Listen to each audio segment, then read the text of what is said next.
Começar então a nossa aula de número 6.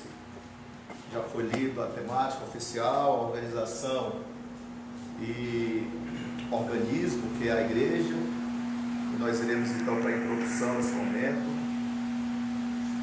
Quero convidar todos para pegar a sua revista, você que tem, por gentileza. Nessa lição vamos conhecer a igreja como um organismo e uma organização. Veremos que não existe função sem forma e nem organismo, sem organização. Isso nos ajudará a evitar os extremos. Uma igreja sem nenhum tipo de liderança visível, ou uma igreja estruturada em um institucionalismo rígido que acaba por sacrificá-la.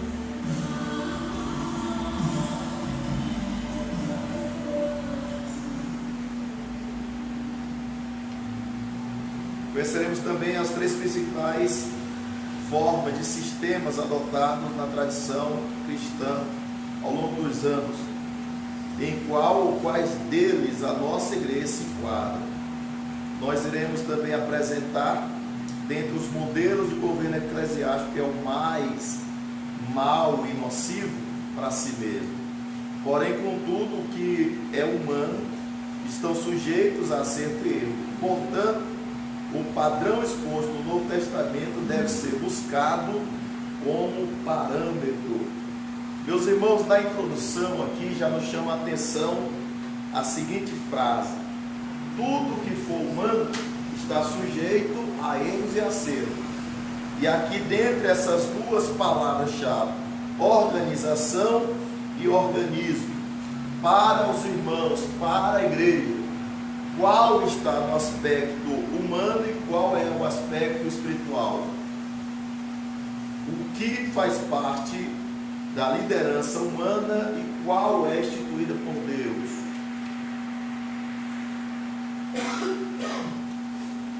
A organização ela é feita pelos homens e o organismo é instituída por Deus. A organização é todo o conjunto de órgãos no mesmo local que tem funções diversas e diferenciadas, mas que leva à construção de uma estrutura. Isso é organização. E o organismo é a função de um órgão dentro de uma estrutura, seja corporal, seja espiritual. Cada órgão tem a sua função. E aí está a grande diferença. O organismo é gerido pelos homens e o organismo é instituído e criado por Deus.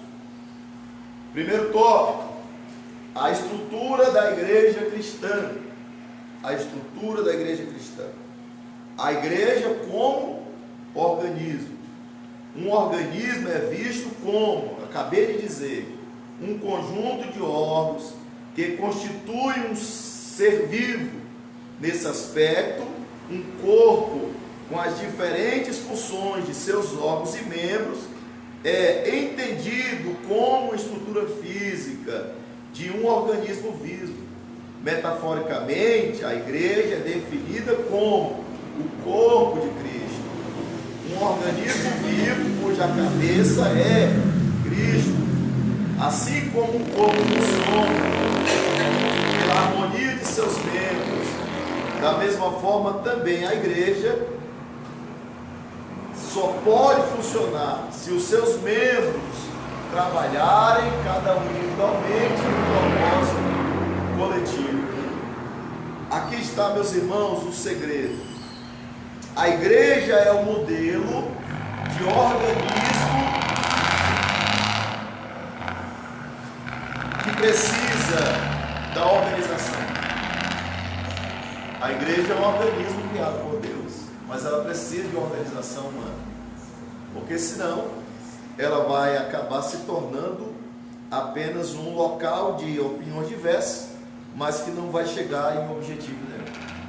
Todo mundo tem opinião, todo mundo tem muitas vezes um projeto, mas se não houver uma organização para que o melhor projeto, para que a melhor opinião seja colocada em prática, vai se tornar apenas um campo de ideias. E toda empresa, toda a igreja precisa ter a organização para que ela possa fluir, para que ela possa andar. Queridos irmãos, igreja do Senhor, está claro nesta noite que nós precisamos tirar dentre nós um pensamento humano de que a igreja não precisa de organização, de que cada um pode fazer o que quiser, de que cada um na igreja pode ter voz ativa, pode, mas a voz ativa da igreja precisa ser representada por alguém, o líder do departamento, o pastor, o presidente, alguém que foi levantado por Deus para representar os demais. Todas as vezes que os membros da igreja, como organismo, se acham maior do que a organização e do que a sua liderança, essa organização está fadada ao insucesso. Imagine olhando para o corpo humano, que é o que Paulo usa para representar a igreja. Imagine se o coração começa a dizer que é mais importante do que o pulmão, ou dizer que é mais importante do que o cérebro, e aí começar a brigar entre si. Então esse corpo, ele vai, em dado momento, dar sinais de que existe uma guerra interna. Os órgãos brigando entre si para saber quem é maior no corpo. E aí esse corpo todo vai ruir, vai cair. E é da mesma forma que acontece com a igreja. O escritor, ele deixa claro aqui, meus irmãos, olha, da mesma forma que um corpo funciona, com cada órgão cumprindo a sua função harmonicamente, assim também deva ser a igreja. Os membros não existem independentemente uns dos outros. Portanto, como corpo místico de Cristo, a igreja existe organicamente. Ou seja, cada um de nós dependemos um do outro para que o corpo tenha saúde espiritual, saúde emocional, saúde até mesmo física. Quando um dos senhores, sem perceber, ou até mesmo percebendo, magoa uns aos outros, faz com que um irmão, uma irmã fique triste por causa de uma palavra, por causa de algo que nós fizemos um com o outro, todo o corpo chamado igreja vai perceber que existe no seio da igreja uma enfermidade, uma dor, uma angústia. Eu costumo dizer, e não só eu costumo dizer, mas a ciência deixa claro, que a febre é um sintoma de enfermidade. Quando você percebe no crente ou em alguém, o semblante decair, alguém que era sorridente já não consegue mais sorrir, alguém que orava já não consegue mais orar, alguém que congregava assiduamente começa a diminuir a assiduidade nos cultos, é um sintoma de que essa pessoa está doente. E talvez a doença dela não está relacionada exatamente com a organização da instituição que ela faz parte, mas está relacionada com talvez a pressão que outro órgão ou outra pessoa gerou para ela. Imagine agora, irmãos, se a pessoa cai e a sua costela está trincada e começa a perfurar o baço ou perfurar o pulmão, então o pulmão vai sentir a dor e o corpo todo vai sofrer. Por quê? Porque aquela costela está fora do lugar habitual. Aquela costela está pressionando, está apertando, tirando do conforto o pâncreas ou quem sabe o rim, não é isso? E aí aquele corpo todo vai sofrer. Então todas as vezes que um órgão do corpo de Cristo interfere na ação do outro órgão, ou seja, do outro irmão, da outra irmã, ele vai gerar mais prejuízo do que benefício. É isso que o escritor está querendo trazer para a igreja nesta noite. Não só nessa noite, nas demais também. Nas demais também. E nós precisamos entender esta palavra nessa noite. Porque senão, nós vamos começar a trazer um pensamento terrível e errôneo. Muitas vezes a gente fala sem perceber. Até no incentivo de incentivar é aceitável. Quando a gente usa essa frase para incentivar. Na época de Jesus, eles cantavam com playboca, eles pregavam sem microfone. Se for no sentido de incentivar a igreja, amém, beleza. Mas se for no sentido de querer dizer que a igreja atual é muito diferente da igreja primitiva, aí o cidadão crente está cometendo um erro. É óbvio que Jesus não pregava com microfone porque não tinha. Se tivesse, ele pregaria. É óbvio que alguém vai dizer, mas para que a igreja hoje em dia tem departamento A, departamento B? Para que a igreja hoje tem até mesmo um assessor jurídico, um advogado para cuidar da igreja? Na época de Jesus não tinha. Não tinha, porque nós estamos falando de quase 2000 anos atrás. Então não podemos comparar, irmão, a estrutura que a igreja de hoje precisa ter com a igreja primitiva. Nós não podemos. E aí tem crente que cai na besteira de dizer, mas no tempo de Jesus não tinha esse negócio de parar o culto para transmitir uma live. Não tinha, porque na época não tinha internet, não tinha canal do YouTube. Então se o crente de hoje começa a comparar a igreja primitiva com a de agora e querer menosprezar a igreja de agora, porque usa um celular para transmitir uma live, porque o pregador pede para aumentar o retorno, porque não está se ouvindo, e aí a pessoa se acha no direito de dizer que Jesus não pedia retorno, é porque você está com a mente fechada. Porque Jesus naquele tempo ele subia no barco de Pedro, e do barco ele ia até o máximo de distância que ele podia no lago de Genezaré. Por quê? Porque Jesus e todas as pessoas sabem que quando você fala debaixo d'água ou em cima da água, a sua voz ela é reverberada, a sua voz ela é multiplicada. Então, em outras palavras, Jesus estava dizendo, eu estou usando o trio elétrico que tem para hoje, o barco que Pedro tinha.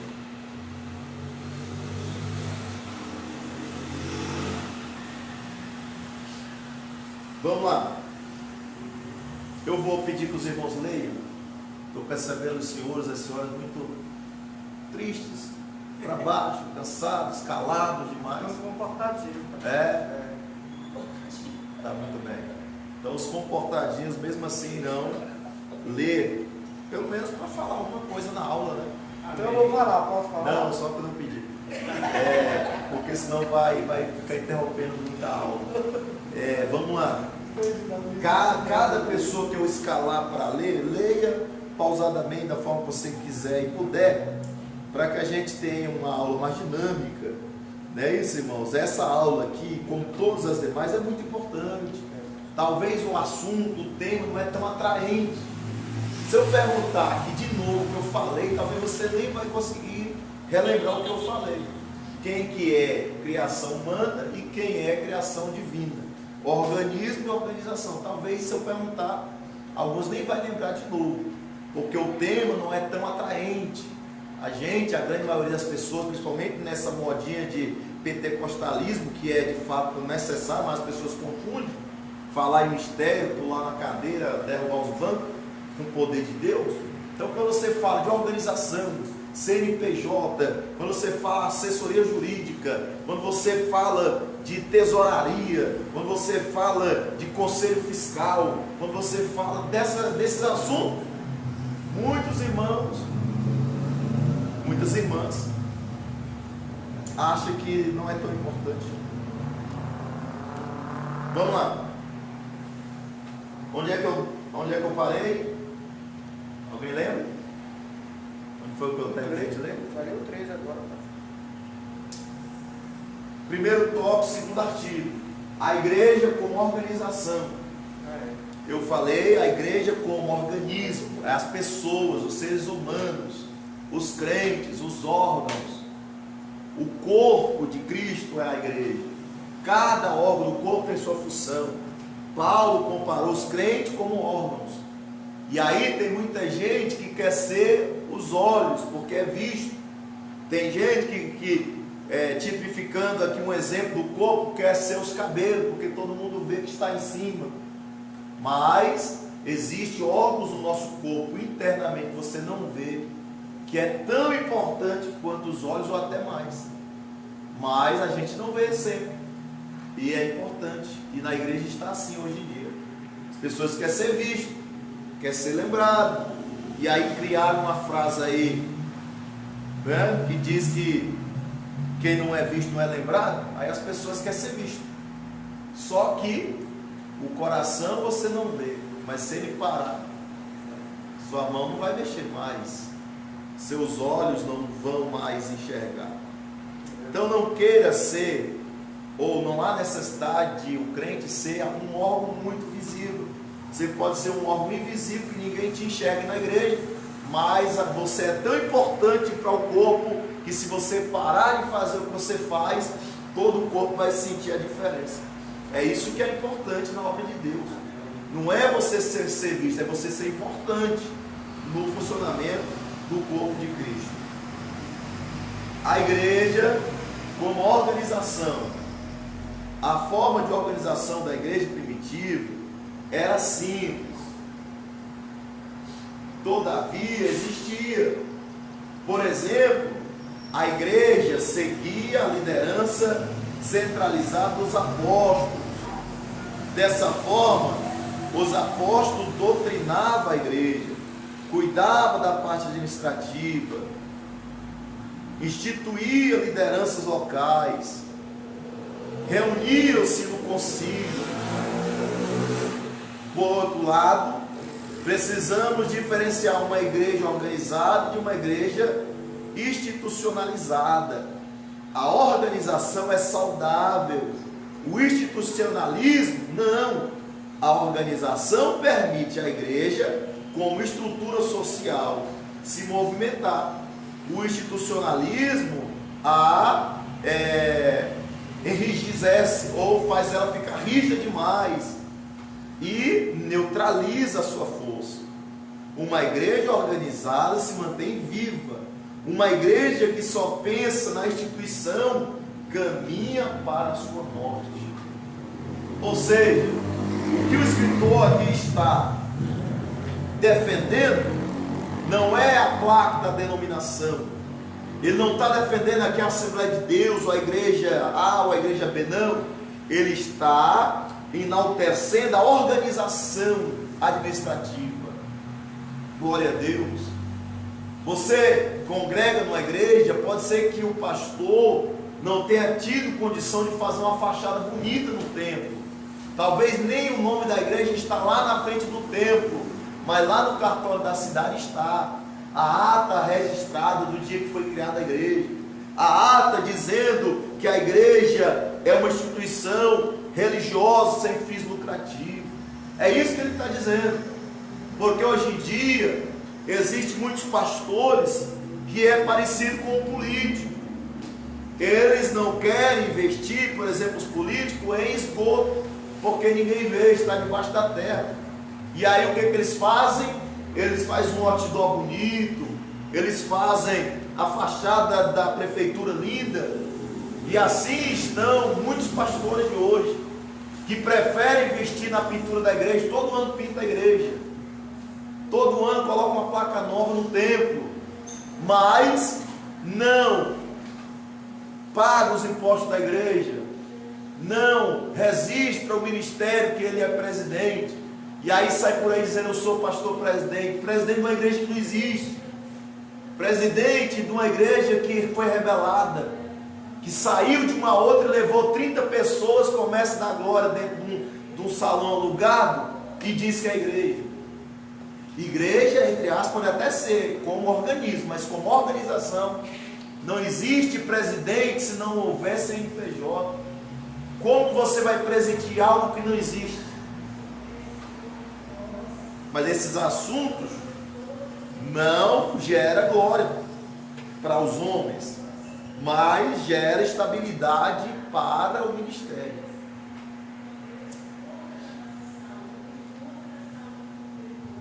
Olha aqui. A igreja primitiva já dava exemplos, irmão, nesse sentido. O que ele nos ensinou? E todos perseveravam na doutrina dos apóstolos. Ou seja, eles não perseveravam em uma doutrina pessoal, cada um fazia o que queria. Não, tinha uma doutrina, tinha uma liderança. Jesus subiu ao céu, mas disse: Pedro, tu és pedra, e sobre mim, que sou a rocha, a pedra da esquina, eu vou edificar a minha igreja. Pedro, você será, Pedro, o pastor da igreja. O primeiro pastor vai ser você. Então, a partir daquele momento, irmão, Pedro era o líder da igreja, o pastor da igreja. E todo mundo que viesse após dele estaria subordinado à sua administração. Isso é organização. Jesus subiu para o céu, mas disse: a igreja vai ter um pastor aqui na terra, um líder. Irmão, família que não tem liderança, empresa que não tem liderança, igreja que não respeita a hierarquia, igreja que não tem liderança, ela não prosperará e não vai permanecer. Não vai permanecer. A igreja precisa de organização. Eu coloquei aí, irmã, na sua revistinha, só confere comigo aí se é Êxodo 18 e 20. Algum dos irmãos, por gentileza, qualquer irmão ou irmã.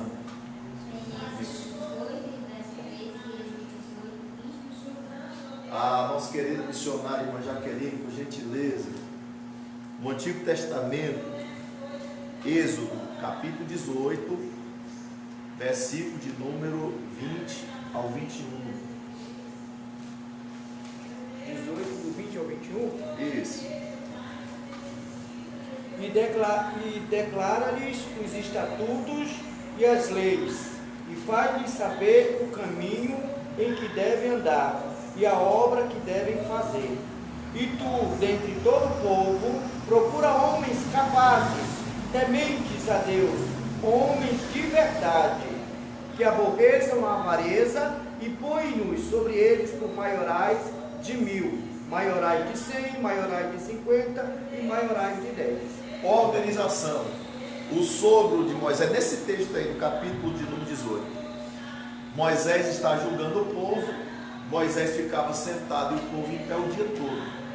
O sogro dele, chamado Jetro, que já era um sacerdote mais experiente, diz para Moisés: Moisés, a forma que você está fazendo está errado, Moisés. Você está carregando o peso sozinho, você não vai ser capaz. Imagine Moisés, irmão, recebendo os primeiros homens, as primeiras causas para julgar. Ele estava julgando de uma forma. Quando estava já no final do dia, cansado, estressado, nervoso, então ele já estava com certeza tratando as pessoas e julgando diferente. E o seu sogro Jetro percebeu e disse: Moisés, você tem que fazer o seguinte: ensina o povo o que eles devem fazer, ensina o povo como que eles devem ajudar uns aos outros, e você escolhe 70 homens dentre os inteligentes, dentre aqueles que sabem ou que saberão julgar, e você coloca eles como líderes de 100, de 50, de 20 ou de quantos for necessário. Aí Deus está mostrando desde o Antigo Testamento que a organização, irmãos, tem que andar em paralelo com o organismo. Um homem sozinho não consegue gerenciar uma igreja, uma empresa. Você vai ter que colocar pessoas para te ajudar. O próprio Jesus, irmã Deise, percebeu que a obra que ele tinha que fazer era tão grande, mas tão grande, que ele escolheu 12 discípulos para estar com ele. E depois ele disse: além dos 12, nós vamos escolher mais 70 homens para a grande comissão. Sempre que você ouvir falar de agrupamento de pessoas, é necessário que haja uma organização. Quem é que vai coordenar essa parte? Quem vai fazer essa obra? Na obra de Deus tem que ser assim. Porque senão, queridos irmãos e irmãs, nós nunca iremos chegar a lugar algum. Por que nós não vamos chegar? Porque a coletividade faz uma grande diferença. Se não houver a coletividade, o ser humano não chegará aonde Deus quer que nós cheguemos. Então, nesse dia de hoje, nós estamos aqui para dizer: o Senhor quer que nós entendamos que Ele trabalha com homens, sim, com homens organizados. Deus não gosta de ninguém desorganizado.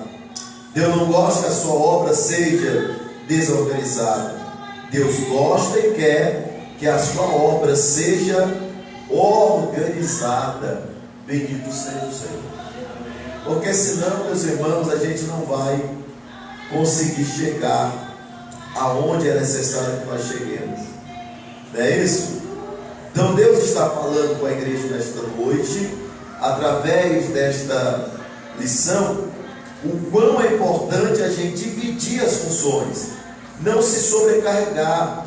Até porque se você se sobrecarregar, você não vai conseguir fazer, tá bom? Você não vai conseguir fazer aquilo que de fato era necessário fazer. Então ele está dizendo o seguinte: a igreja como organização é um local onde as pessoas têm como exemplo o cabeça, segue as diretrizes da liderança, respeita a hierarquia e entende que tudo que você fazer, ainda que pareça ser pouco, é importante para a obra de Deus. Eu costumo comparar a obra de Deus com uma caixa de ferramenta de alguém que trabalha numa oficina mecânica ou alguém que trabalha em uma marcenaria. Todas as ferramentas que lá estiver inserida naquela caixa de ferramenta tem a sua importância e em dado momento vai ser utilizado. O problema é que muitas vezes é para o marceneiro usar um serrote, mas talvez o martelo queria ser usado naquele momento. Não vai dar certo. Toda ferramenta terá o seu momento de fazer parte daquela construção. E nós não podemos atropelar o tempo e nem a hora. Precisamos entender que tudo, irmãos, é na hora de Deus. Tudo é na hora de Deus. Olha aqui, capítulo 15 de 2 Crônicas e o versículo de número 3. Eu gostaria que alguém lesse. Houve um tempo em que Israel ficou sem juízes, presbítero Romaço. E a Bíblia diz que o povo fazia o que dava na telha. O povo fazia o que dava na cabeça. E todos eles eram cotidianamente atingidos pelos fracassos da vida. Porque se você não tem uma liderança, se você não tem um líder, você não chega a lugar nenhum. Principalmente quando cada um quer fazer da sua própria forma e seu bel prazer. Segundo sim.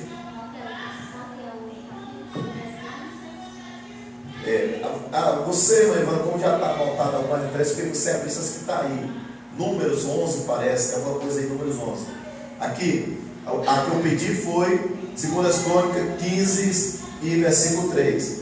Na sua revistinha, irmã Ivana, onde eu estou falando, tem alguma coisa no livro de Números. 11 e 16, só procura essa referência. E depois Deuteronômio também tem uma referência de Deuteronômio aí. Quem pode ler? E Israel esteve muitos dias sem o verdadeiro Deus, e sem sacerdote que lhe ensinasse, e sem lei. Então, aí eu bati no versículo de número 4 também, leu 4. 4? Isso. O que acontece quando uma empresa, uma igreja, um país está sem Deus, sem sacerdote e sem lei? Veja o que acontece. Mas quando na sua angústia se convertiam ao Senhor, Deus de Israel, que o buscavam, o achavam. Olha aí. Aí o versículo número 5 vai dizer o que aconteceu. E naquele tempo não havia, diga comigo, paz, nem para sair, nem para entrar, mas muitas perturbações sobre todos os habitantes da terra. Irmãos, se não há administração, se não há liderança, se não houver sacerdote que possa trazer as leis e estatutos para o organismo chamado igreja, não tem como ter paz, não tem como ter prosperidade, não tem como ter bênção. Só há bênção quando eu estou debaixo de uma diretriz de Deus, senão não vai ter como. Vamos lá, irmã Ivana, pode ser a referência que a senhora falou de números, sem ser um capítulo ou outro. 11, 16.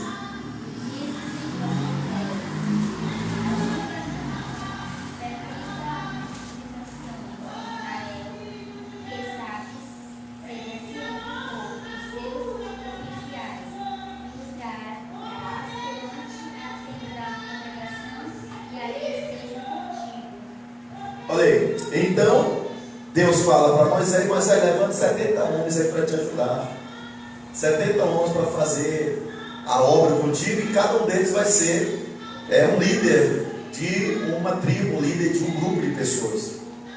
É assim que Deus trabalha, irmão. Deus não trabalha desorganizado, Deus trabalha organizado. Lá no Jardim do Éden foi a primeira organização que Deus criou. O que Deus falou? Adão, você vai colocar o nome em cada animal. E o outro Adão, você está vendo o leãozão, ele é forte, é grande, mas quem vai governar vai ser você. Ou seja, Deus desde o princípio trabalha com o organismo que é o ser humano, mas com a organização. Deus não usa nada e nem ninguém desorganizado. Não, Deus quer que tudo seja organizado. Lembra como é que foi o projeto da criação da arca de Noé? Ele disse: Noé, você vai fazer 3 compartimentos. Em um compartimento você vai colocar animais, em outro compartimento você vai colocar alimento, comida, água, e no outro você vai colocar a sua família. Por que Deus não mandou colocar animais junto com os homens? Porque os animais iam querer comer os homens. Por que os homens não podiam estar vivendo junto com a comida? Porque ia ter mau cheiro, ia ter o aroma suave da comida, e eles iam comer antes da hora. Então Deus nunca vai colocar nada fora do lugar. Deus trabalha com organização. Glória a Deus. Vamos continuar, queridos irmãos. Olha aqui. Organismo e organização é um viés de mão dupla, precisam andar juntos. Vimos então até agora que a igreja, como corpo de Cristo, é um organismo vivo e uma organização. Ela existe como organismo e como organização. Nesse aspecto, podemos dizer que não há organismo sem organização. Imagina, irmãos, como que o nosso corpo ia andar, sendo que a perna direita queria ir para a direita e a perna esquerda queria ir para a esquerda. Não tinha como você andar. Imagine agora o seu ouvido gritando ou dizendo: eu não quero mais ouvir, agora eu quero é respirar. Eu não quero mais ficar na cabeça, eu quero agora ficar na mão. Então o corpo ia ficar desorganizado, desestruturado até cair. É o que está acontecendo com a igreja, irmãos, hoje em dia. O pastor diz: irmão, eu quero que você trabalhe esse ano comigo nessa função. Mas aí o cidadão diz: não, essa função eu não quero, eu quero essa outra. Imagine agora, irmãos, nós vamos fazer aqui uma comida na igreja para vender. E o irmão nunca cozinhou na vida, ele é pedreiro, é bom para fazer massa, é bom para rebocar a parede. Mas ele chega aqui e diz: irmã, a senhora está colocando pouco sal, coloca mais sal. Irmão, deixa eu cozinhar hoje. Não, você é o pedreiro, você vai ajudar a construir o fogão, mas quem vai cozinhar é a irmã que é cozinheira. É assim que a obra de Deus funciona. Agora nós estamos vivendo esse momento da história. As pessoas se consideram organismo importante da obra, mas não querem ser organizados. Não querem estar debaixo de uma liderança, de uma hierarquia. Todo mundo quer mandar. Todo mundo quer ser líder. Para ser líder tem que ser primeiro liderado. Ninguém vai ser professor sem nunca ter sido aluno. Essa é a lógica da obra de Deus, irmãos. Deus usa quem quer, levanta quem quer, sim, mas Deus vai usar os homens para nos levantar. E os homens vão nos levantar nos observando. Tudo que você vai ser amanhã dependeu daquilo que alguém te viu hoje. É isso que é a obra de Deus. Vamos lá, vamos continuar. Olha aqui.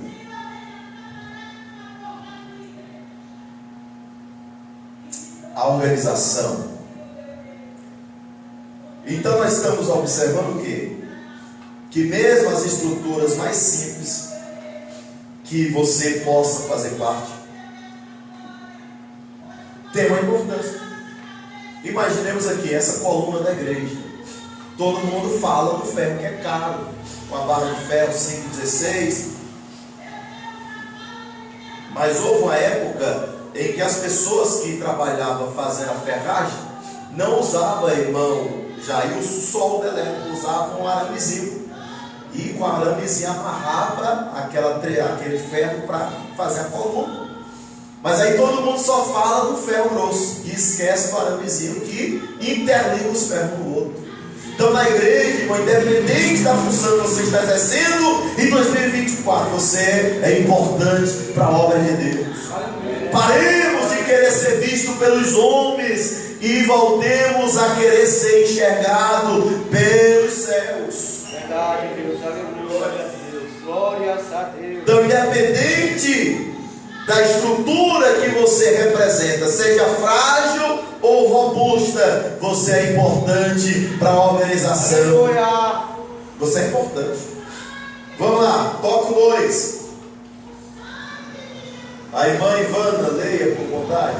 Na lição, tópico 2. A igreja, um organismo vivo e organizado.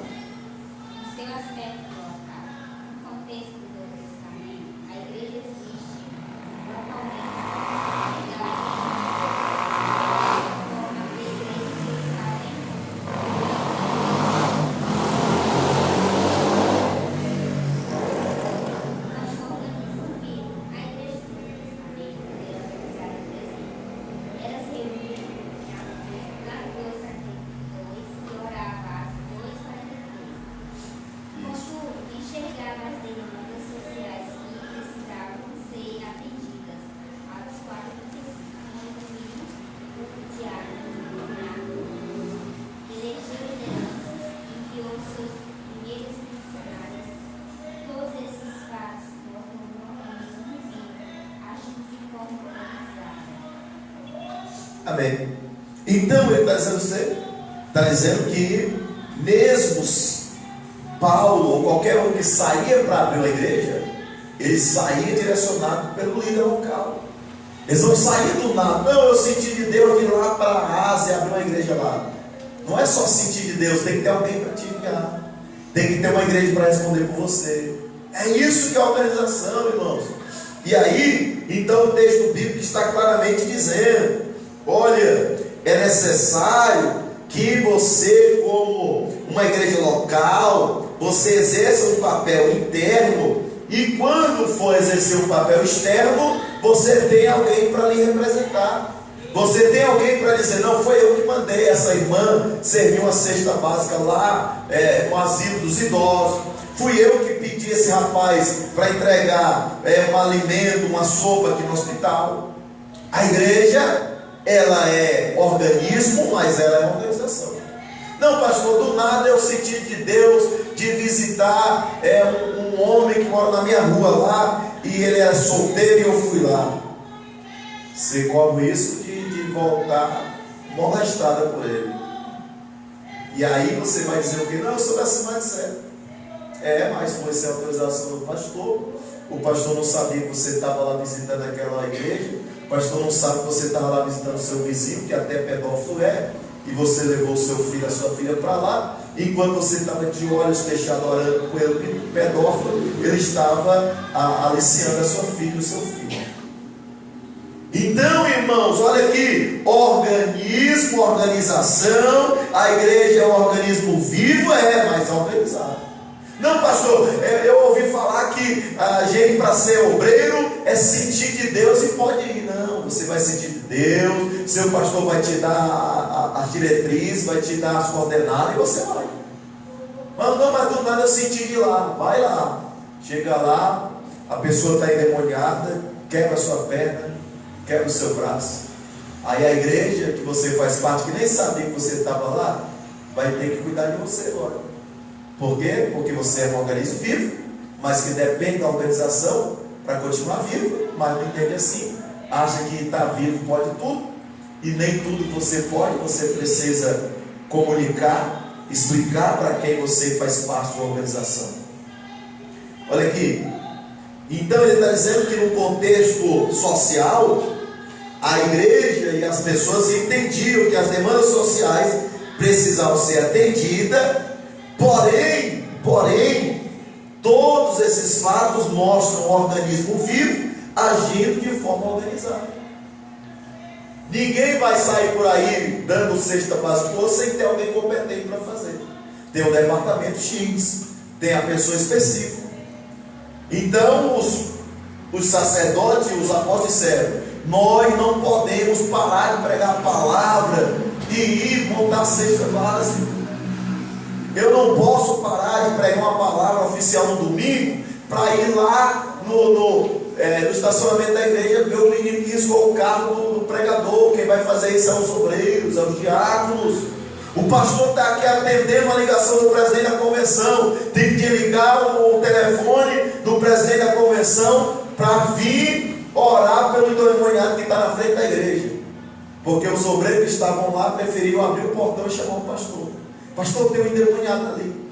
E o pastor estava resolvendo um problema jurídico da igreja com o presidente da convenção, com o supervisor diário, mas aí tem que largar o supervisor, tem que largar o presidente da convenção para vir resolver um problema interno da igreja. Você está entendendo, irmãos, o que é organização? Presidente resolve problemas administrativos. O presbítero vai orar para os endemoniados, vai pregar a palavra oficial para o bêbado, para o mendigo, para o drogado, para o desviado. É o presbítero. O diácono vai limpar aqui, vai capinar na frente da igreja. É isso. Mas hoje, presidente de um ministério precisa fazer a função do diácono, do presbítero, do auxiliar, do evangelista e de todos. Por quê? Porque nós estamos apenas olhando a nós mesmos como organismo. Eu estou vivo, eu tenho minha vida, eu tenho tudo pela frente. E tem mesmo, tem direito de fazer tudo que você quiser. Mas você é um organismo que está dentro de uma organização. E aí você precisa respeitar essas hierarquias. Agora a Taguatu está trabalhando, o motorista mesmo cobra as passagens. Mas já imaginou que um dia o cobrador chega indignado da vida, nunca dirigiu um ônibus, e ele dá doida lá: não, agora quem vai dirigir o ônibus sou eu. Já que o motorista está cobrando, eu vou dirigir o ônibus. Aí, irmão Jair, na curva ali da FUN, eu nunca dirigi um ônibus. O risco que aquelas pessoas vão correr é grande, não é? Então, nem tudo que você tem vontade de fazer, você deve fazer. Respeite a hierarquia. Respeite quem foi chamado e vocacionado para tal função. Porque senão você vai colocar a sua vida e a vida dos outros em risco. Vamos lá? Continuando. Irmã Ivana, Deuteronômio, eu coloquei uma referênciazinha aí. Isso. Deuteronômio, capítulo 1, verso 13. Enquanto isso, irmão Jair, se o senhor puder, no Novo Testamento, Atos dos Apóstolos, capítulo 8, o versículo é o 14. Deuteronômio quanto, pastor? 1 e o verso 8, parece. Atos 13. Deuteronômio 1 e 13, Atos 8 e 14. Deuteronômio 1 e 13 diz assim: tomai os homens sábios, inteligentes e experimentados, segundo as vossas tribos, para que os ponham por vossas cabeças. Olha aí, Agora aí já não é mais dos 70 homens, agora é na distribuição das 12 tribos. Então Deus diz para Moisés: Moisés, você vai dividir as tribos agora em 12 tribos, né? 12 tribos. E essas 12 tribos, através da linhagem de Abraão, precisava cada uma ter o seu líder. E esse líder escolhido não era pela aparência física, não era pelo anel de formatura, não. O texto está dizendo: escolha para ser líder dos demais homens experientes, experimentados, homens equilibrados, homem que tenha uma conduta ética e moral exemplar, caráter elevado, pessoa que tenha uma coerência no falar. Irmãos, hoje em dia está tão difícil para você manter uma organização, porque os próprios organismos começam a alfinetar um ao outro, fazer comentários sem necessidade. Já pensou um novo convertido começar a pregar a primeira pregação e eu já dizer para ele: muda de função, porque para pregador você não vai dar certo. Matou o cidadão. Imagine no ensaio de jovens, um dos líderes ou um dos jovens falar para o outro: não, aqui só quem canta bonito é a jovem fulana de tal. Vocês outras jovens, não adianta cantar, porque quem canta bonito aqui é a jovem fulana de tal. Automaticamente você está gerando para os demais jovens, um sentimento de inferioridade. A crítica, irmãos, nem sempre ela é construtiva, e nem sempre aquilo que eu quero dizer para as pessoas eu deveria dizer, porque muitas vezes eu dizendo aquilo eu estou matando o sonho, o desejo daquela pessoa crescer, melhorar e melhorar e melhorar. O que eu devo fazer é: maravilha, você está treinando hoje. Igreja não é lugar de comparações. Eu não preciso comparar quem prega mais, quem prega menos, quem canta mais, quem canta menos. Não. Cada um faz conforme a sua força. Cada um faz conforme a sua habilidade. Cada um tem sua particularidade. Sim. Seus dons. E não é porque um não canta igual ao outro que eu devo dizer para ela ou para ele, não. Quem não canta bem hoje, amanhã pode cantar. Quem canta bem hoje, talvez quando começou não cantava, não pregava. Mas aí foi ensaiando, foi treinando, foi melhorando, e hoje se tornou. Então, irmãos, o mais difícil hoje não é você abrir uma organização, é você manter ela aberta. O problema hoje não é você se tornar um líder de um ministério, de um departamento, é você saber liderar. Chegar a ser pastor, hoje em dia está fácil, mas você demonstrar que é um pastor de verdade é mais difícil, porque você precisa cuidar dos organismos para que cada um deles trabalhe em conjunto, para que o trabalho coletivo deles dê estabilidade para a organização. Porque se eu começo a valorizar só o meu pâncreas que produz a insulina, o meu pulmão vai começar a ficar enciumado. Se eu começo a dizer que o meu pulmão é mais importante do que o meu fígado, daqui um pouco o fígado vai dizer: então eu não tenho serventia, eu vou parar de funcionar. Todos os órgãos do corpo têm a sua importância. Todas as pessoas da igreja são importantes. E eu preciso entender que eu dependo de cada uma delas para eu permanecer vivo também. Irmãos, eu fico indignado com um líder, com um pastor que diz assim: sai um, Deus manda 10. Se eu não tive habilidade para tentar cuidar, gerenciar e manter aquele um que eu tinha, quem me garante que os 10 que virão eu vou conseguir? Então, organização é manter os que têm, para que os que têm preparem o caminho para os que virão. A Bíblia diz que Deus prometeu a Zacarias um filho. Zacarias não acreditou, ficou mudo, não foi? Por um período não falava mais. O filho de Zacarias era João Batista. E o texto diz que João Batista veio preparar o caminho para Jesus. Então há pastores, irmãos, que vai passar 10 anos, 5 anos na igreja, e talvez a igreja não vai conseguir comprar um som lindo, talvez não vai conseguir colocar um ar-condicionado, mas a igreja vai estar correta na sua documentação, vai estar correta com as credenciais dos irmãos, carteirinhas. Isso é organização. Mas aí todo mundo bate palma no pastor que pinta a igreja. Ixi, o pastor que nós tínhamos aqui antigamente tinha até um carpete aqui em cima. É um comentário, não estou falando que era a nossa igreja. Agora que eu lembrei que aqui teve no passado, é isso que eu estou dizendo. Então o pastor que nós tínhamos aqui, irmãos, ele todo mês pintava a igreja. Mas aí o outro pastor que chega na igreja não encontra uma carta de recomendação pronta. Não existe um relatório de quantos membros entrou na igreja e quantos saíram. Todas as pessoas que foram batizadas na igreja no período que ele estava nunca receberam um certificado de batismo. Quer dizer, a organização também faz parte da igreja. Não é isso? Relatório. Vamos lá. Tem uma referência que eu pedi, né? Atos capítulo 8, versículo 14. Atos 8, 14. Os apóstolos, pois, que estavam em Jerusalém, ouvindo que Samaria recebera a palavra de Deus, enviaram para lá Pedro e João. Olha aí.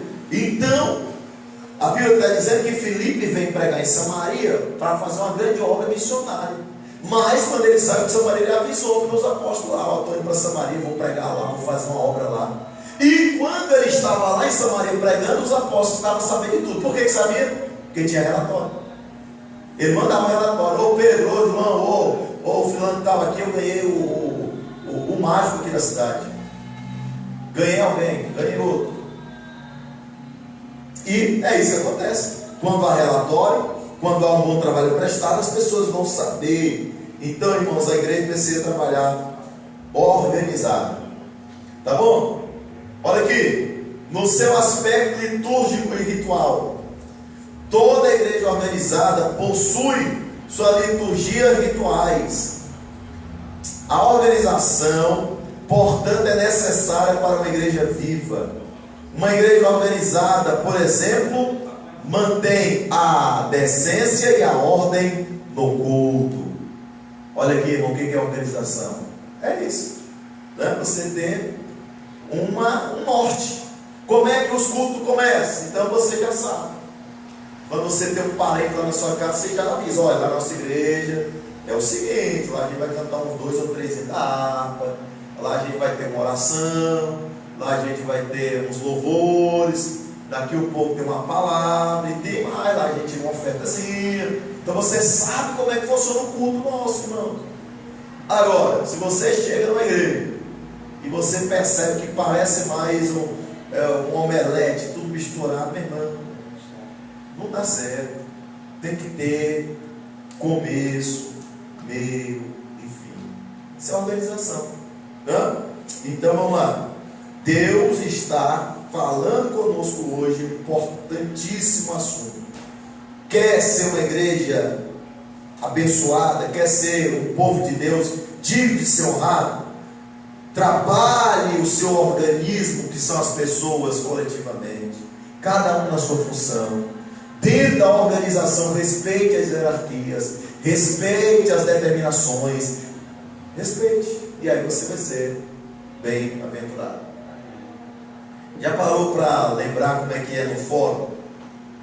Ninguém pode entrar lá no fórum de qualquer jeito, né? De boné na cabeça, de short.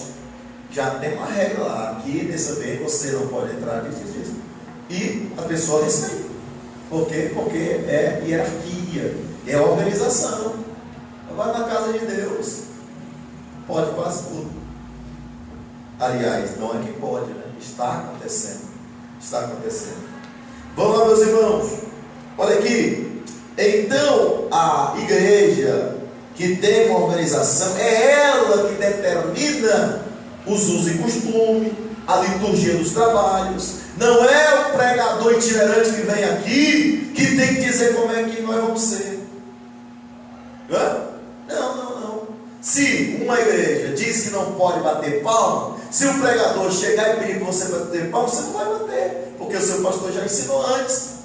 Então não é quem chega aqui que determina o que você vai fazer. A igreja organizada não se desorganiza porque o pregador fala: irmão, está todo mundo em cima do banco, todo mundo em cima do banco, eu estou vendo um anjo ali perto do ventilador, todo mundo em cima do banco.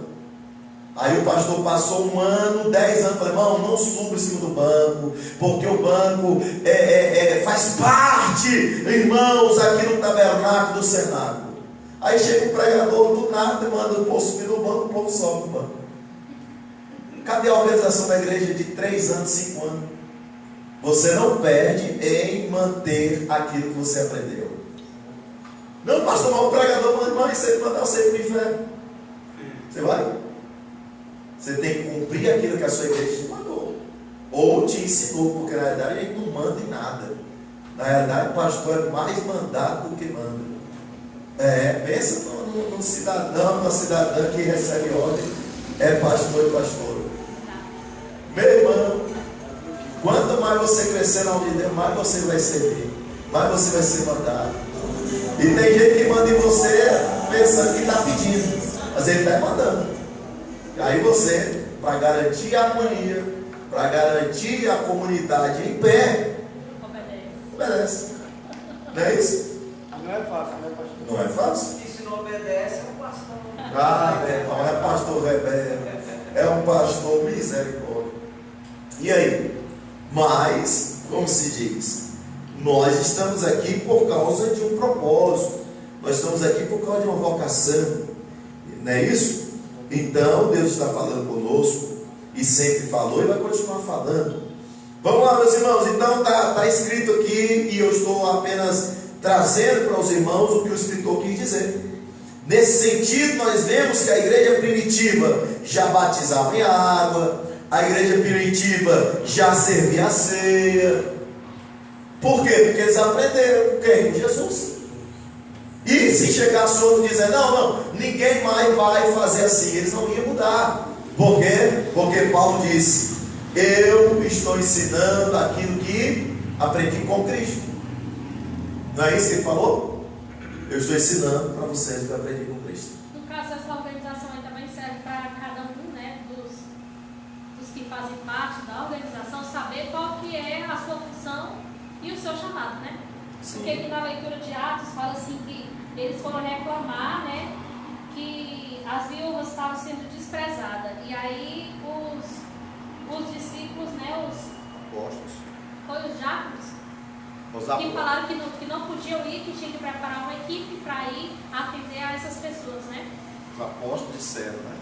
Então, assim, no caso, é para cada um de nós também ter consciência de qual que é a nossa função dentro dessa organização, né? Para que não fique. Cada um saber se atuar, né? Pastor, que igreja que eu conheço, uma colega minha, é uma igreja, tem membros, mas não tem pastor. Sabe como funciona? Você não está falando agora que eu pesquei. Já fui de um.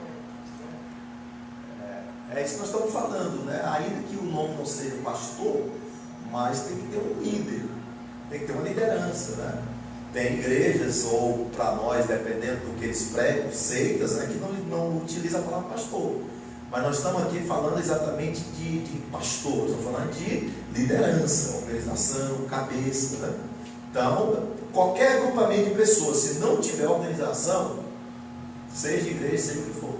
É aquela igreja do véu, não tem pastor. Lá eles usam o nome Cooperadores. de cooperadores. Cooperadores. Ancião, né? O ancião é o maior. Ancião, Mas cooperador. hoje em dia está um negócio de coach, né? O coach é o que quer, você sabe mais. Coach é uma espécie de psicólogo, um mestre para ensinar o emocional e tal. Guru, Coach é um mestre, a palavra coach é mestre, professor. E ele quer ensinar aqui todos os assuntos. Só que não tem. Sabe não, estudou para isso. Só que não tem a autoridade espiritual como os sacerdotes têm. É isso que nós estamos falando. Cada um na vocação foi chamado. Vamos lá, meus irmãos, vamos continuar. Que já deu, foi 9 horas, me parece. 2 minutos. Tem como parar o tempo aí, não? Vamos lá. Olha aqui. Então nós vamos para o terceiro tópico. O governo da igreja nas diferentes tradições cristãs. É exatamente isso que nós estamos querendo dizer aqui, olha. Mas nós estamos aqui pegando um modelo único e dizer que esse modelo é o correto. Não, a Assembleia de Deus, ou o quadrangular, ou universal. Não é a placa lá fora. Nós estamos falando disso. Nós estamos falando que o CNPJ é um cadastro de pessoa jurídica. Existe uma organização para que nós tenhamos a liberdade de estar aqui hoje. Então é isso que é a organização. E nós estamos dizendo que durante aqui a liturgia dos cultos, nós pegamos o modelo de alguém no passado. Quem que nós estamos tentando imitar até hoje? Assembleia de Deus, Daniel Bergman-Navring. Eles no início começaram a imitar, ou pelo menos continuar o que eles aprenderam na Igreja Batista. Então cada um de nós tem uma vertente, tem um professor do passado. É isso que nós estamos querendo dizer. Quem é o professor nosso até hoje? Quem deveria ser? Jesus. É Ele. Ele é imutável. A Assembleia de Deus em algum momento vai mudar. A quadrangular em algum momento mudou. A igreja A em algum momento vai mudar. Mas se eu tenho Jesus como meu modelo de administração a ser seguido, eu nunca vou mudar, porque Ele é imutável. E é tanto que Ele disse, olha, Ele falou assim, o que ele falou mesmo? Mateus 11, vinde a mim, dos cantais oprimidos, que eu vos aliviarei, porque o meu fardo é leve. Ele disse assim, tomai sobre vós o meu jugo que é leve e suave, e aprendei de mim. Aprendei de mim. Então ele diz, vai ter os pastores, vai ter os mestres, os doutores, os evangelistas, mas é eu que sou o vosso professor eterno. Aprendei de mim. Aí deu as características dele, porque sou manso e humilde de coração. Se você aprende com ele, irmãos, pode mudar o que quiser. Pode daqui um dia tirar a placa lá de fora e botar aqui dentro, você vai continuar o mesmo. Pode chegar a uma determinação que fala, não, vai pintar a igreja de preto agora. A convenção determinou que vai pintar de preto, mas a sua alma não vai mudar. Você pode estar em qualquer ambiente, mas você não se corrompe pelo ambiente, porque quem te ensinou foi Cristo. Por que a garça, ela entra na água suja, se alimenta, e quando ela balança suas pernas, continua alva, ela branca as suas pernas? Porque ela não se mistura com o que está lá. Ela tira de lá o alimento para viver. Então o verdadeiro cristão, ele pode estar em qualquer lugar.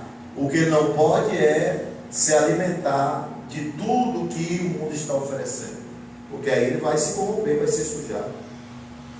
Olha aqui, então os 3 exemplos que nós temos no histórico da Assembleia de Deus, vestígios. Primeiro exemplo é o episcopal. Esta palavra vem do grego e quando traduzida significa, olha aqui, significa exatamente que nós somos supervisionados por um líder que no passado tem o nome de bispo, ou seja, alguém que abriu uma igreja, gerenciava um grupo de pessoas, era o modelo episcopal. Então esses homens são oficiais denominados como bispo ou supervisores. Por exemplo, a Simacé trabalha com supervisores. Então aquele pastor Joel que estava aqui é o nosso líder regional, supervisionado. Então eu sou o pastor presidente do campo, ele é o nosso supervisor. Então nós trabalhamos debaixo de uma hierarquia. Tem decisões que eu tomo aqui que eu preciso ligar para ele. Por quê? Porque nós trabalhamos em harmonia. E é isso que Deus quer que os crentes hoje façam. Pastor, eu sou agora o presidente do departamento plantal. Sim, é. Mas só que depois de você ter, eu sou o presidente da igreja. Então você gerencia o seu grupo de pessoas, mas a última palavra, nem que o pastor repita tudo que você falou, mas você tem que trazer para o pastor. Porque nós temos um exemplo episcopal. O líder maior é um homem escolhido por Deus. Lembra lá das igrejas da Ásia, eram 7? O que Deus falava? Deus escrevia uma carta para a igreja ou para o anjo da igreja? O anjo da igreja. O anjo da igreja que está em Filadélfia e todas as demais. Então, na igreja atual, o modelo que nós servimos, que é a Assembleia de Deus, é da mesma forma. Tá bom? Então, você monta o seu projeto, no departamento que você está, é a organização, mas o pastor precisa saber. O pastor precisa dizer para a igreja, irmãos, eu concordo com o projeto, avisar. Além de avisar, saber que é o pastor que vai aprovar ou não. Não adianta você chegar como líder do departamento e já dizer, está aprovado, meu projeto está aprovado. Eu vou chegar lá mesmo só para o pastor dizer, não. Você traz o projeto, o pastor analisa e se ele vê que o projeto vai ser bom para todos, ele vai aprovar ou não. Ninguém tem, tá bom, aqueles irmãos, a prerrogativa de dizer, o meu projeto já está aprovado pelos céus. Pelos céus pode estar, mas se o pastor que representa os céus na terra não aprovar, não tem como ir. Não? Então, entenda o que eu estou dizendo. Não é que o pastor vai contra Deus e nem contra aquilo que Deus disser, mas Deus preterivelmente vai falar primeiro com o pastor da igreja. O pastor da igreja. E ao anjo que estava em Laodiceia, disse o Senhor. Então Deus vai dizer ao pastor quem pode fazer tal função. Tá bom? Então vamos lá. Primeiro exemplo que nós temos então é episcopal. E nesse modelo a igreja é o modelo seguido até hoje, não só pelas igrejas cristãs, mas também pela igreja católica. Por quê? Porque a igreja católica tem até hoje o Papa como seu líder maior. Então toda a denominação que tem um líder maior, presidente, é o modelo episcopal. Lembra quando Paulo diz sobre a consagração dos obreiros? E ele fala, quem deseja o episcopado, excelente obra, deseja. Então ele está dizendo o seguinte, aí tem gente que confunde missionário achando que é, quem deseja ser diácono, quem deseja ser presbítero, excelente obra, deseja. Não é isso que ele está dizendo. Ele está dizendo, quem deseja o modelo de ser liderado por um líder maior, excelente obra, deseja. Está entendendo? Porque se você tem um líder que te representa, vai ter um momento em que quem vai sofrer a consequência vai ser ele, não vai ser você. É isso que ele está dizendo. Ele está dizendo, ao invés de você querer ser o para-choque de um veículo, não seja o veículo, deixe que o para-choque seja outra pessoa. Porque talvez você não suporte o impacto. Permita que o seu pastor lhe represente. Aí Deus vai te honrar. Então o modelo episcopal é usado também pela igreja católica, que tem o Papa como seu líder maior. Todas as igrejas do mundo, irmão, da igreja católica, está debaixo da ordenança do Papa. E pode dar sangue na canela, mas se o Papa disser, está dito e acabou e tem que cumprir. Ou o cidadão larga a batida, muda de igreja, mas o que o Papa disser é o que vai prevalecer. Mas hoje em dia, nas igrejas nossas, que deveria honrar a sua liderança, não está sendo assim. Vamos lá, outro exemplo para a gente concluir, é o exemplo do presbiteral, o ofício de presbítero, que vem do grego presbiteros, é encontrado no Novo Testamento em Atos 11:30 e Atos 15:2. Contudo, no atual sistema presbiterial, a igreja elege os presbíteros para um conselho. Dessa forma, o conselho possui autoridade para conduzir a igreja local. Há um Supremo Concílio ou Assembleia Geral que exerce autoridade sobre as igrejas de uma determinada região ou país. E o sistema seguido pelas igrejas reformadas e algumas igrejas pentecostais na América do Norte. Ou seja, existem algumas igrejas que o presbítero exerce a função de pastor. A função de pastor. Mas não quer dizer que ele é maior do que o pastor. Até porque na obra de Deus não existe a necessidade de competição. Existe cada denominação determinar quem é maior e quem é menor. Existe igreja que um evangelista pode ser o supervisor da área e os pastores de campo são pastores, presidentes de campo. Nem por isso o evangelista vai ser menor na autoridade do que o pastor presidente. Ou seja, dependendo da função que você exerce na igreja, você pode ser um presbítero, mas você vai ter autonomia naquele âmbito administrativo mais do que o pastor que é consagrado. O que eu estou dizendo, o que a Bíblia está dizendo, que as funções locais de uma denominação são distribuídas pelo presidente da igreja. E haverá momentos em que um presbítero tem voz ativa maior do que o do evangelista. Por quê? Porque o presbítero, naquele campo, ele é o co-pastor da igreja. E o evangelista é um membro vinculado à convenção, mas que no campo ele só é um vinculado ao campo. Mas o presbítero, que é o co-pastor, está na posição maior do que ele.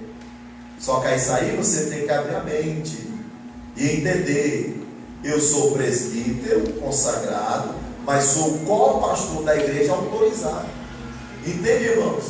É como se você perdeu a sua carteira de habilitação, mas o Detran te deu uma autorização para você dirigir. Ninguém vai te parar, ninguém vai te prender, porque você está autorizado.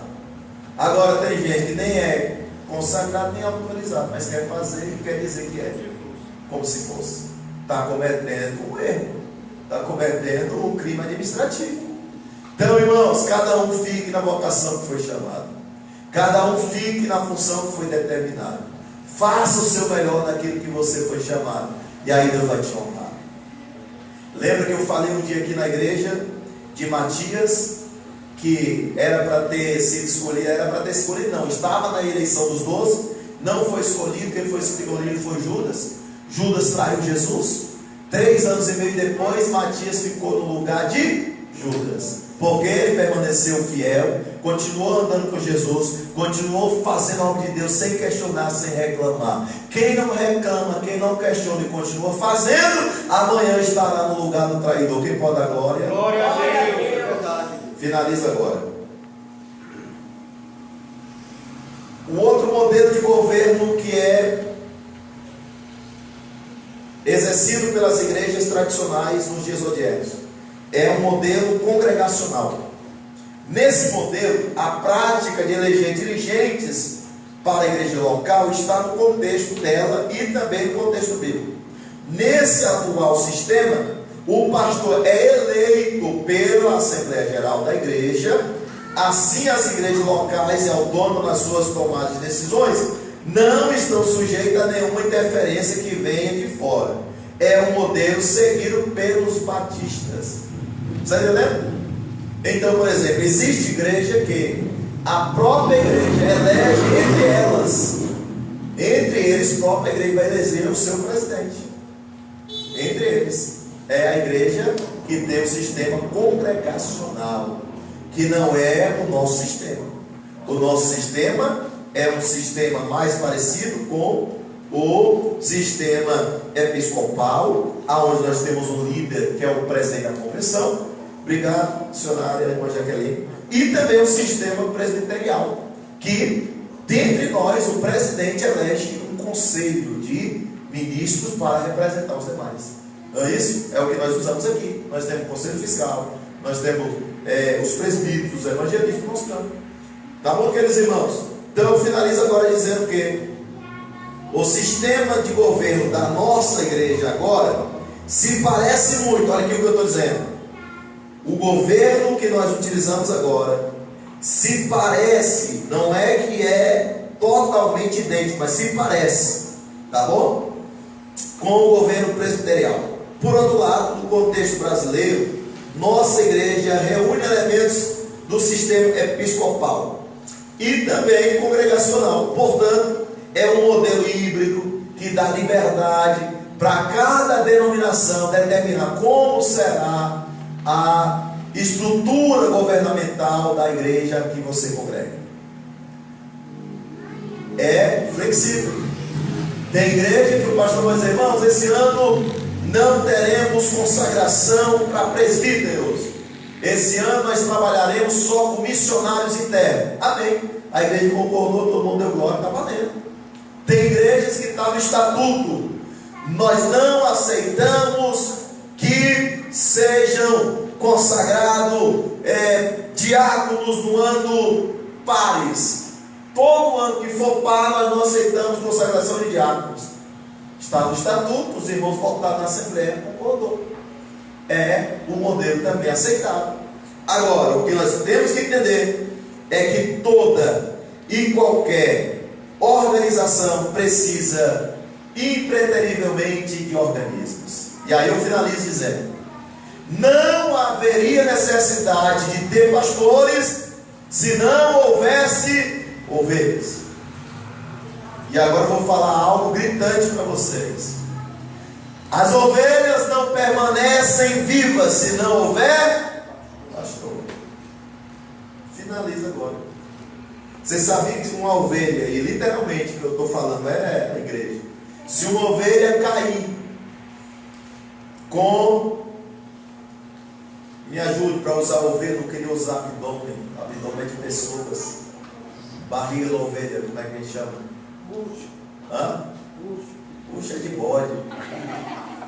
Não é isso? Então, se a ovelha cair com as suas patinhas para cima, com as costas no chão, ela não consegue levantar sozinha. Na história você pode procurar uma ovelha se cair sozinha e as patas ficar para cima, onde ela vai morrer naquele lugar. Porque ela precisa de uma outra ovelha para dar umas cabeçadas nela e ela conseguir desvirar. Ou do seu pastor colocar no colo e trazer para o aprisco de novo. Mas aí tem ovelha que acha que continua sendo ovelha sem pastor. E tem os pastores ignorantes que acham que vai ser pastor se perder as ovelhas. Já imaginou? Não tem pastor sem ovelha. Organismo não vive sem organização. Não tem pastor sem igreja. E não tem igreja sem pastor. Se você vê um crente dizendo que vai ser crente de casa, ele não consegue por muito tempo. Ele vai ser desigrejado. Sem ser pastoreado, não tem ovelha. Que Deus abençoe a todos. Muito obrigado. Devolvo a quem por direito.